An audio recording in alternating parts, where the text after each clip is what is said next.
त्रिपुरा से आई इस तस्वीर ने इन दिनों भारत देश ही नहीं बल्कि दुनिया का ध्यान अपनी ओर खींचा है।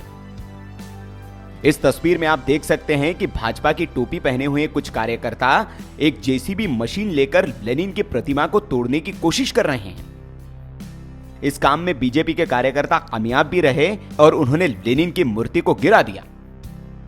अब सोशल मीडिया से लेकर बीजेपी के बड़े नेता बीजेपी कार्यकर्ताओं के इस काम की सराहना और तारीफ करते हुए दिख रहे हैं। हालांकि प्रधानमंत्री मोदी और शाह ने इसका विरोध भी किया है।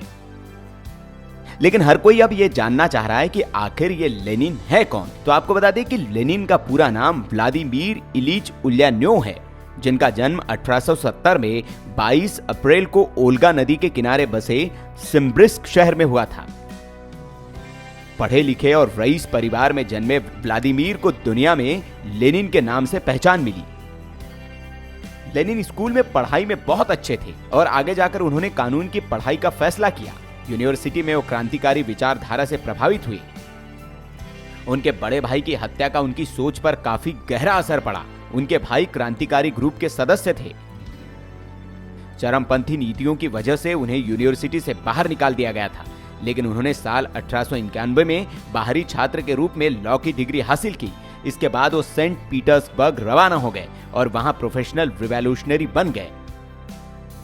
अपने कई समकालीन लोगों की तरह उन्हें गिरफ्तार कर निर्वासित जीवन बिताने के लिए साइबेरिया भेज दिया गया।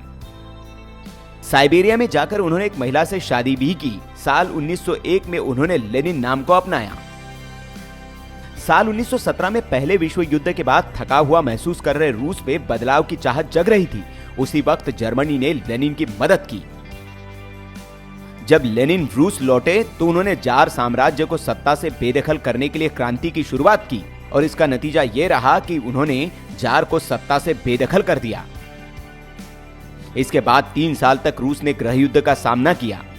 साल 1918 में उनकी हत्या की कोशिश भी की गई, जिसमें वो गंभीर रूप से जख्मी हो गए थे। इसके बाद उनकी सेहत में गिरावट आई और साल 1922 में हुए स्ट्रोक में उन्हें काफी परेशानी में डाल दिया। साल 1924 में 24 जनवरी को लेनिन का निधन हुआ, लेकिन उनका अंतिम संस्कार तक नहीं किया गया। उनके शव को एम्बाम किया गया और वो आज भी मॉस्को के रेड स्क्वायर में रखा है। 20वीं सदी की सबसे महत्वपूर्ण और असरदार शख्सियतों में गिने जाने वाले लेनिन की मौत के बाद उनकी पर्सनालिटी ने बड़े तबके पर गहरा असर डाला। साल 1991 में सोवियत संघ के बिखरने तक उनका खासा असर जारी रहा। मार्क्सवाद लेनिनवाद के साथ उनकी वैचारिक अहमियत काफी रही और अंतर्राष्ट्रीय कम्युनिस्ट मूवमेंट में उनका खास स्थान रहा। वायरल कीड़ा न्यूज।